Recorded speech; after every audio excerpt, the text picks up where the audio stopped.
اعوذ باللہ من الشیطان الرجیم بسم اللہ الرحمن الرحیم اللہم صلی علی محمد و آل محمد وعجل فرج آل محمد۔ ایک ایسا عمل جو ہم روزانہ کرتے ہیں لیکن اس کے ثواب کا ہمیں اندازہ نہیں، اور ہمیں بھی پتہ نہ چلتا اگر رسول اللہ کی محفل میں بیٹھے ہوئے صحابی ثقیفی سوال نہ کرتے۔ سوال اس صحابی کے دل میں تھا کہ میں رسول اللہ سے پوچھتا ہوں کہ اگر کوئی شخص وضو کرتا ہے تو اس عمل کا کیا ثواب ہے۔ رسول اللہ صلی اللہ علیہ وآلہ وسلم کی محفل بھری ہوئی تھی، شرم کی وجہ سے سوال نہیں کر سکا۔ جو ہی تنہائی ہوئی تو رسول اللہ نے فرمایا آپ کے دل میں ایک سوال ہے، اگر چاہتے ہیں تو آپ خود کریں، اور اگر آپ پسند کرتے ہیں تو میں بیان کرتا ہوں۔ اس نے کہا یا رسول اللہ میری خوش قسمتی ہے کہ آپ بیان فرمائے۔ تو رسول اللہ نے فرمایا وضو کا ثواب جاننا چاہتے ہو تو یاد رکھو، جب بھی آپ وضو کرنے کے لیے پانی میں ہاتھ مارتے ہیں، اذا ضربت یدک فی الماء وقلت بسم اللہ ہے،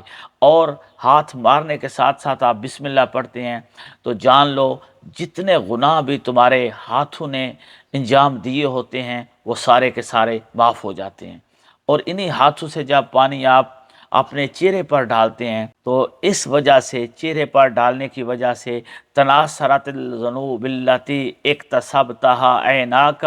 بنظرہما وفوک بلفظہ، تیرے وہ گناہ جو تیری آنکھوں نے انجام دیے ہوتے ہیں اور وہ گناہ جو الفاظ کی صورت میں تیرے منہ سے نکلے ہوتے ہیں، یہ دونوں گناہ معاف ہو جاتے ہیں۔ اور آپ نے فرمایا کہ اسی طرح اگر آپ اپنا دایاں اور بایاں بازو دھوتے ہیں تو وہ گناہ جو دائیں بازو سے اور بائیں ہاتھ سے انجام پائے ہوتے ہیں وہ معاف ہو جاتے ہیں۔ وَإِذَا مَسَحْتَ عَلَىٰ رَأْسِكَ وَعَلَىٰ قَدَمَيْكَ،